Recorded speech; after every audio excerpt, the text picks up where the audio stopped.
It is said that 1,000 years ago, when most money was held in coins, China invented paper currency. Today, the communist nation is in the lead on a new financial technology, or FinTech frontier, an official digital currency backed by the Chinese government. And that's got the U.S. government scrambling to decide whether to do the same. China's digital version of its currency is called yuan, also named ECNY. The communist government promotes it as a step of cashless society. The currency can be purchased tax-free with no middleman. Analysts say it's China's effort to retain control and undercut the influence of other digital money and cryptocurrency like Bitcoin, which are backed by assets or nothing at all. Daryl Duffy co-directed a project at the Hoover Institution to analyze the implications. Why do you think China is doing this, what it's doing? The government wants to control anything where there's a lot of data and where there's a network of connections among Chinese citizens, and especially by a technology as powerful as a payments technology. And so we believe that the China Communist Party really didn't want to cede that market space to the private fintech firms that have pretty much taken it away from the big state-owned banks. So it was time for the government to step in and reassert government control over the payment market in China. What did China do before this panel of experts was convened that got attention and made everybody say we need to figure out what's behind it?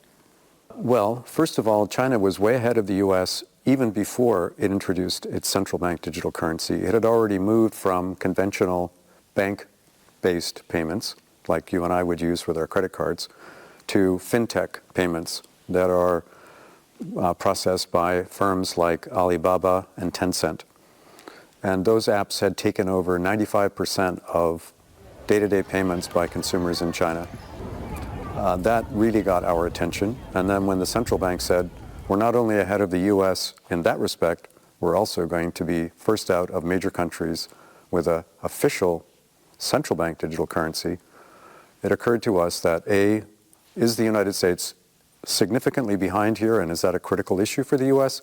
And B, could things happen with China's central bank digital currency that would threaten privacy, national security, the dominance of the dollar? What are some of the conclusions you were able to come up with? Right now, the dollar is by far the dominant currency used in global payments. It covers about 40% of cross-border payments internationally, and China's renminbi is only about 2.5%.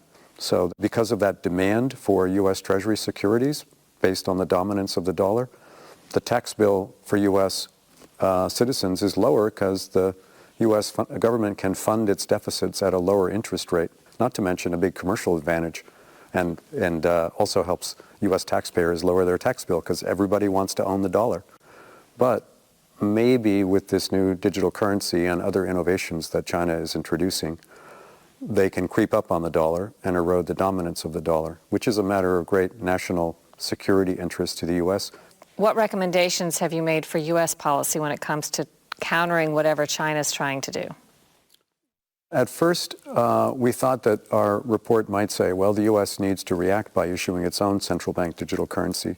But after a year of investigation, what we discovered is that decision is premature.